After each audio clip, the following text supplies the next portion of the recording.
Hello, all dear students, how are you? Feeling bored at home?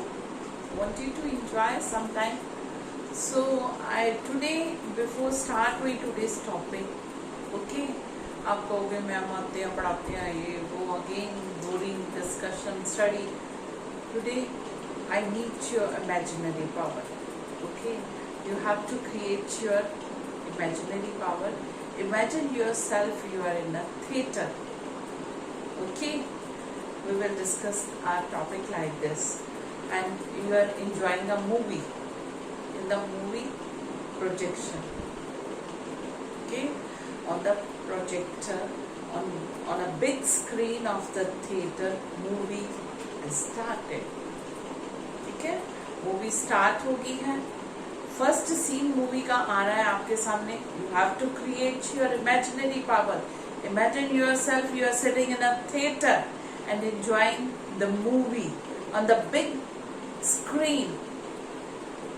7,000-8,000 people are rushing very hurriedly, okay, and demonstrating in the streets of Paris, okay, and they are protesting for the high prices of bread and food grains, and the true, okay, anger, उनके अंदर गुस्सा, एक जिसको कहते रोष, एक गुब्बार सा भरा हुआ है.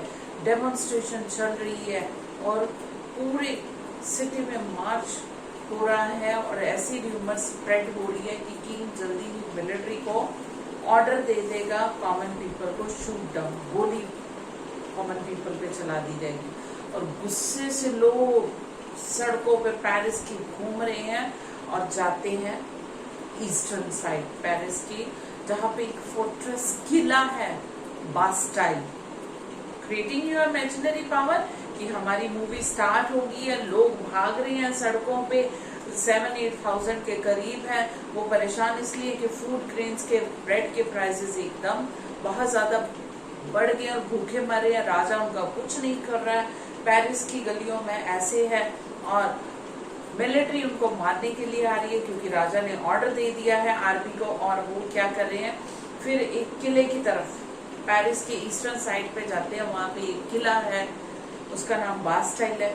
वो राजा के डिस्पोटिज्म, तानाशाह का एक सिंबल है, जहां पे जो भी राजा के खिलाफ बोलता था और जो भी प्रोटेस्ट करता था उसको वहीं पे किले में बंद किया जाता था और टॉर्चर किया जाता था.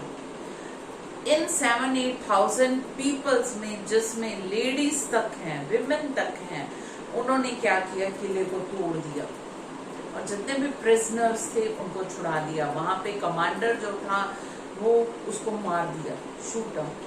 ओके, और लोग इतने खुश थे कि अपने राजा का हमने क्या है विद्रोह कर दिया, हम जीत गए. और एक सविनियर के, एक निशानी, एक राज के तौर पे एक सारे के सारे पत्थर उठा के ले जा रहे हैं और उसको सेल कर रहे हैं. उन लोग खरीद भी रहे हैं कि किस तरह से अपने राजा का गरूर तोड़ा है एक. ओके, और ये बिक रहे हैं. ये सारा कुछ हो रहा है यूरोपियन कंट्री फ्रांस में, फ्रांस की कैपिटल पेरिस में. ओके, और ये हमारा सीन है 14 जुलाई 1789 का. ठीक है, मूवी के स्टार्ट में डेट फ्लैश हो रही है. इमेजिनरी पावर क्रिएट कर रहे हो, then you will find this chapter is quite easy and interesting when you create your imaginary power side by side with each and every scene. Movie के starting में date flash हुई है 14 जुलाई 1789 in Paris, France. People are moving, rushing with anger. गुस्से से भड़के हुए demonstration कर रहे हैं, रोष प्रदर्शन कर रहे हैं ब्रेड की शॉप पे और वहां पे लूट रहे हैं. खाने के प्राइस बहुत बढ़ गए, ब्रेड के प्राइसेस बहुत बढ़ गए, फूड ग्रेन्स के. और एंड में भागते भागते जब उनको पता लगता है कि उनका राजा उनको मारेगा गोलियों से, तो वो भागते हैं ईस्टर्न साइड पे यूरोप के, जहाँ पे एक किला बना हुआ है बास्टाइल, उसको तोड़ देते हैं. कमांडर को मार देते हैं, सारे प्रिजनर को फ्री कर देते हैं और उस किले के पत्थर जो है एक निशानी के रूप में लिए जाते हैं और कुछ ने तो वहां पे सेल करने शुरू किए हैं, अलग अलग फ्रांस के जगह पे बिकने शुरू हुए और लोगों ने खरीदे भी है कि किस तरह से राजा का रूल का जो है वो एंड हुआ। This is the beginning of the movie.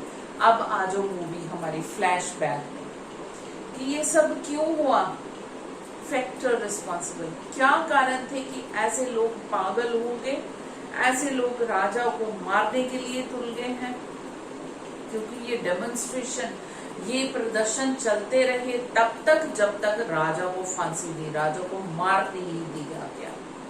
तो हमारी मूवी चलेगी फ्लैशबैक की तरफ। ओके, कैसे क्या है ये सारे के सारे ultimately led to the execution of the king of the France. जब तक फ्रांस के किंग को मार नहीं दिया, फांसी गुलेटन ब्लेड से उसकी नेक को ही काट देते। किस तरह से, how, I will explain in the next part of this video. Okay, now our moving towards the flashback. हमारी मूवी अब फ्लैशबैक देखा ना, बैकग्राउंड पे चलती है कि इतना सब कुछ हो गया, अब ये क्यों हुआ, कैसे हुआ, स्टार्टिंग से स्टार्ट। ओके, अब स्टार्टिंग से स्टार्ट हुआ है कि ये 1789 में ऐसा सब कुछ हो गया, क्या फैक्टर रिस्पॉन्सिबल थे। तो हमारी मूवी फ्लैशबैक में स्टार्ट हो गई है कि फ्रांस का राजा जो है वो 1789 में लुई 16 बना है, उसकी ताजपोशी हो रही है बड़ी शानो शौकत, बर्बन, ओके, डायनेस्टी से बर्बन, बर्बन नहीं बेटा, ओके, बर्बन डायनेस्टी है फ्रांस की, उस डायनेस्टी से ये, उस राज घराने से Louis 16 is belonging to that family. और उसकी ताजपोशी जब हुई, राजा की ठाट फाट, उसकी रानी जो है मारिया वो ऑस्ट्रिया की, ठीक है, क्वीन है। क्योंकि यूरोप के आपस में ही स्टेट्स जो थी, कंट्रीज जो थी, राजघराने के थे और आपस में शादियां करते थे ये राजघराने में। ओके, रॉयल फैमिलीज जिसको हम लोग कहते हैं। तो जब राजा बैठा तब खजाने खाली थे, ऐशराम की आदत थी, ऐशराम हो रही थी। लुई 16 जब गद्दी पे बैठा, एम्प्टी ट्रेजरी, राजघराने का खजाना खाली है। ऊपर से लुई 16 ने क्या किया, अमेरिका की इंडिपेंडेंस स्ट्रगल में उसको सपोर्ट किया। अमेरिकन की 13 स्टेट्स जो ब्रिटेन के कब्जे में थी, जैसे ब्रिटेन ने इंडिया को कब्जे में लिया हुआ था, स्लेव बनाया हुआ था, ऐसे ही अमेरिका की 13 स्टेट को, ये बात अलग है, हम लोग काफी देर तक स्टूपिड मानते रहे, अपने आप को इंफीरियर, उनको सुपीरियर मानते रहे, बट अमेरिकन जो थे ऐसे नहीं थे, उनको होश आ गया 18th सेंचुरी में ही और उन्होंने ब्रिटिशर्स को उसी टाइम से प्रोटेस्ट किया और उनको बाहर निकाल दिया। ओके, टैक्सेस वगैरह पे करने मना कर दिए, सब कुछ। और जो वॉर हुई, फ्रांस ने उसमें साथ दिया, अपना पैसा खर्चा। क्यों साथ दिया, क्योंकि फ्रांस का दुश्मन था ब्रिटेन। ओके, ब्रिटेन जो था वो फ्रांस का दुश्मन था और फ्रांस जो चाहता था उसका दुश्मन हार जाए, नीचा, उसकी पावर ज्यादा हाई ना हो। इसलिए लुई 16 ने अमेरिकन फ्रीडम स्ट्रगल में अमेरिका का सपोर्ट किया और अमेरिका की वॉर जो चल रही थी ब्रिटेन के अगेंस्ट इंडिपेंडेंस की, उसमें फाइनेंशियल सपोर्ट भी दिया। तो कर्जा जो था 1 लीवर बिलियन से 2 लीवर हो गया, डबल हो गया। उसका रेट ऑफ इंटरेस्ट भी और ज्यादा बढ़ गया, यानी कि फ्रांस जो है ये बहुत ज्यादा कर्जदार बन गया। Okay, more than a billion livres to डेप्ट, बिलियन लीवर डेप्ट था, अब 2 बिलियन लीवर हो गया। उसके 10% जो है वो इंटरेस्ट भी चार्ज हो रहा है। इसके अलावा जो राजघराना, administration, military, judicial, universities, so many things, उसको कंट्री को चलाने के लिए, एडमिनिस्ट्रेशन को चलाने के लिए पैसा चाहिए होता है। ओके, इस पे भी बहुत ज्यादा खर्चा हो रहा है। लुई 16 को कुछ नहीं समझ आ रहा क्या हो रहा है। To meet the regular expenses the state was forced to increase the, इतने ज्यादा खर्चे हो रहे हैं उसके अपने राज घराने के, उसकी मिलिट्री के ऊपर खर्चा हो रहा है, यूनिवर्सिटी के ऊपर, पूरे कंट्री के ऊपर, और रेगुलर जो काम काज चल रहे हैं मिनिस्टर्स के, उनको सबको बहुत ज्यादा खर्चे हो रहे हैं और खर्चे बढ़ी जा रहे हैं, कर्जा बढ़ी जा रहा है। तो इन सब खर्चों को ठीक है कंट्रोल में करने के लिए लुई 16 ने क्या बढ़ाया, टैक्स बढ़ा दिया जाए। जैसे हमारे कंट्री में होता है ना, पेट्रोल डीजल के बढ़ा दो दाम, महंगाई बढ़ा दो। गवर्नमेंट ने अपने तो लॉसेस जो हैं वो कवर करने हैं, कर्जे जो लिए हैं वो देने हैं, कॉमन पीपल की पॉकेट से पैसा निकालना है किसी न किसी तरह से, पेट्रोल डीजल ऐसी ही कमोडिटीज के प्राइस बढ़ाकर।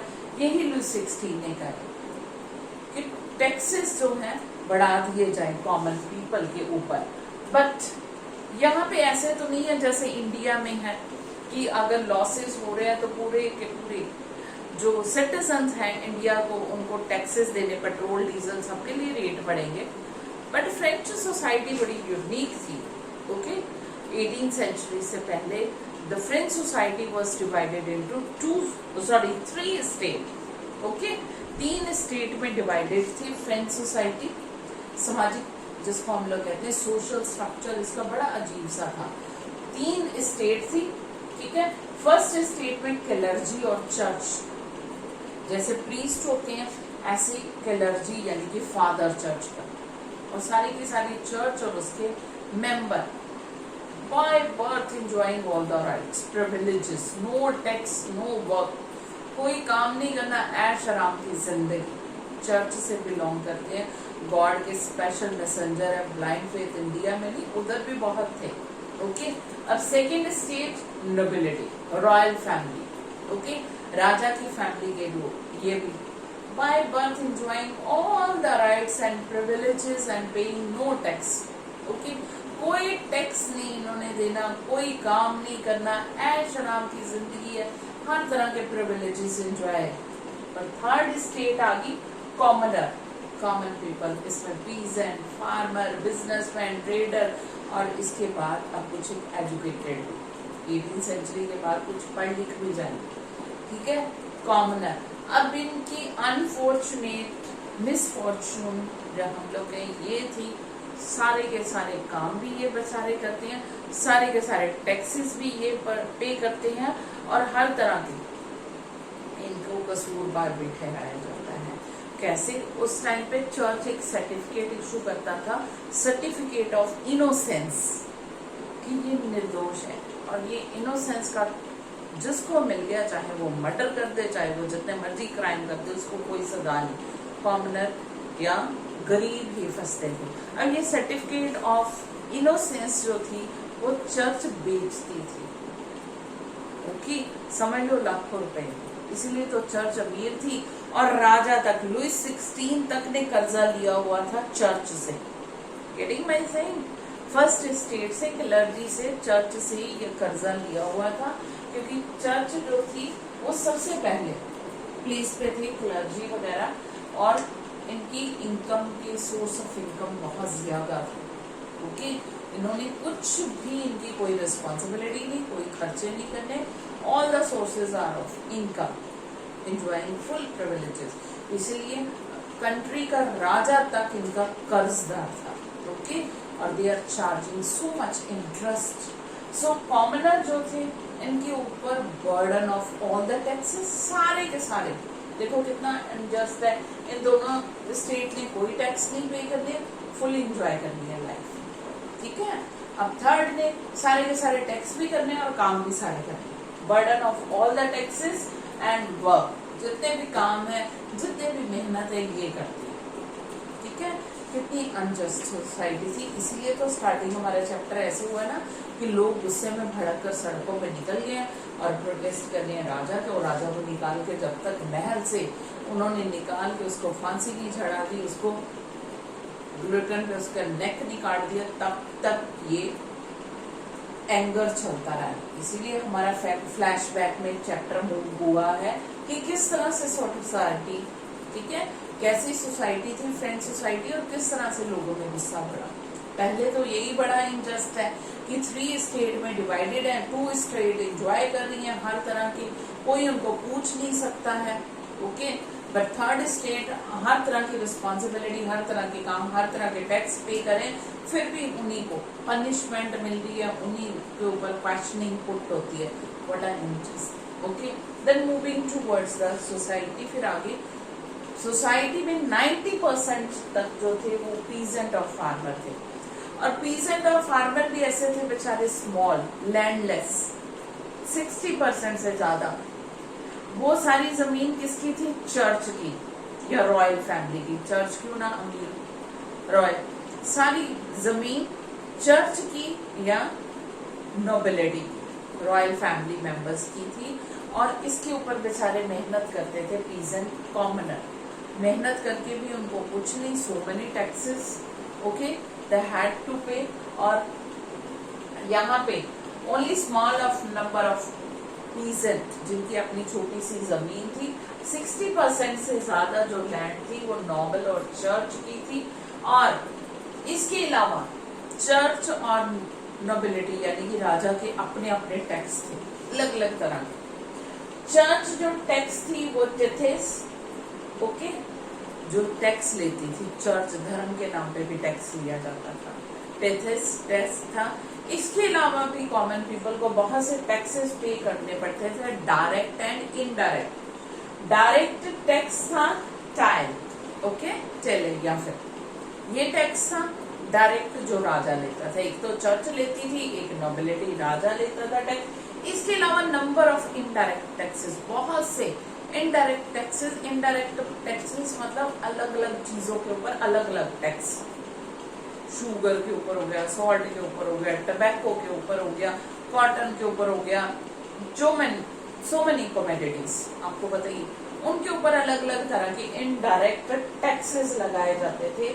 और इसके that's why there was so much burden on the third state और कॉमनर। अब उनकी सरवाइव, जिंदा रहने को अब मुश्किल हो गया, इतने टैक्सेस, इतनी मेहनत के बाद भी उनकी सर्वाइवल, अब जिंदा रहने की मुश्किल। कैसे? क्योंकि फूड ग्रेन के प्राइस हो गए हाई। वो कैसे हुए? Struggle to survive.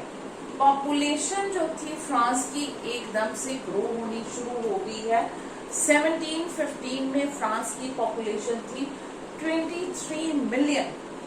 अब ये पॉपुलेशन बढ़कर होगी है 28 मिलियन इन 1789, ओके।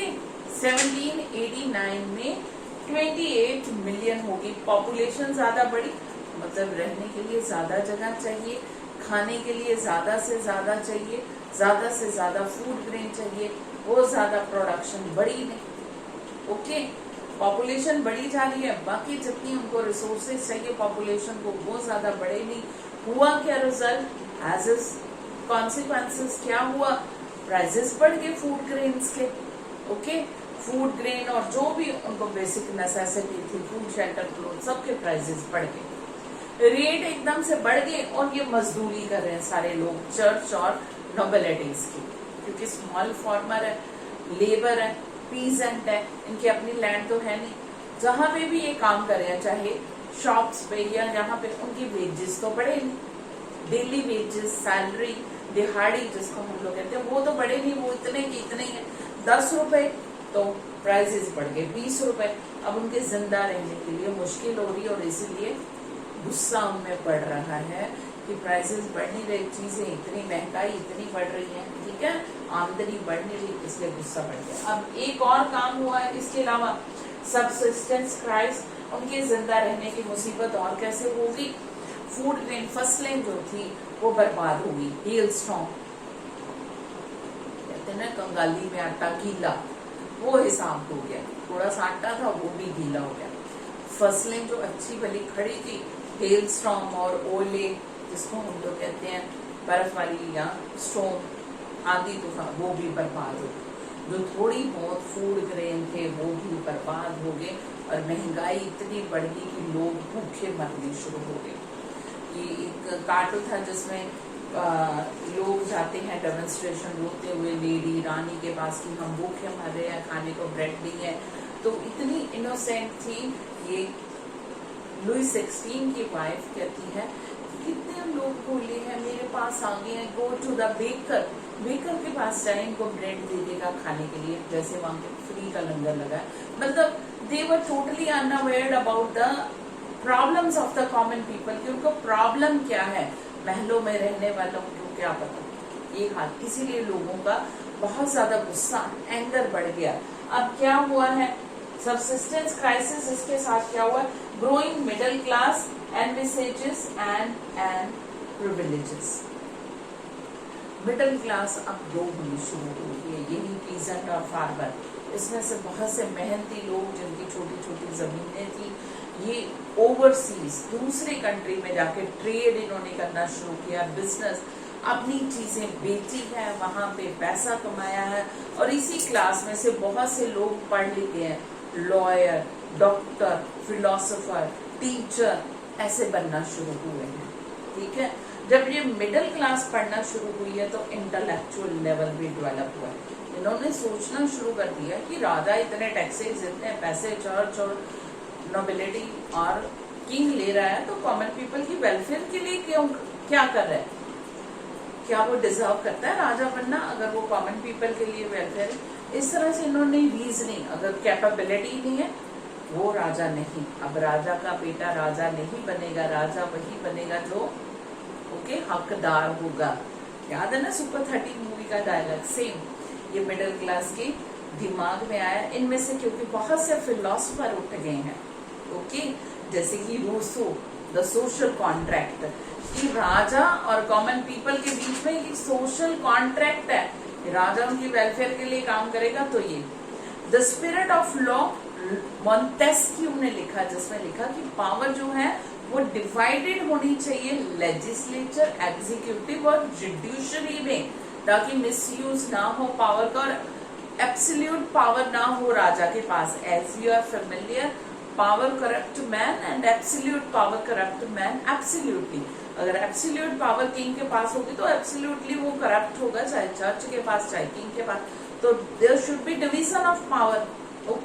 ये मोंटेस्क्यू, रूसो, ये बहुत से जॉन लॉक फिलोसोफर हुए। अब इन्होंने इतनी रीजनिंग वाली बातें, बुक्स लिखी, ये किया, तो इसकी जो है वो चर्चा, डिस्कशन, डिबेट कॉमन पीपल ने करनी शुरू कर दी फ्रांस में।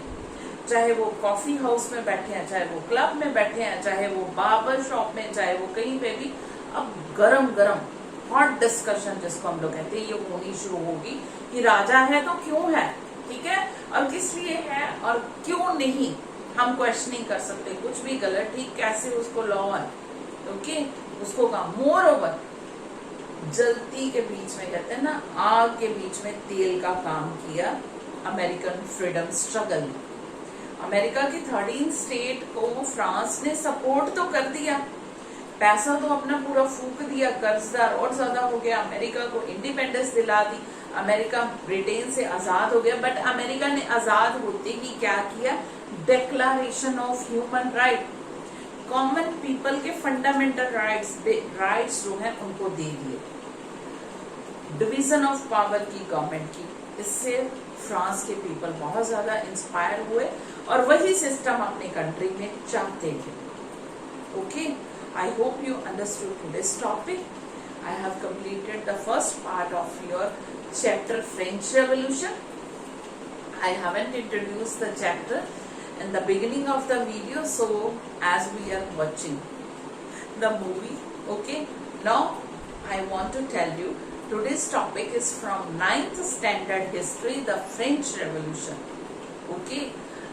But if you people create your imaginary power while reading the chapter or while discussing or watching the video, you will memorize the chapter very easily and you will also get interest in this and real scene appear in before your eyes.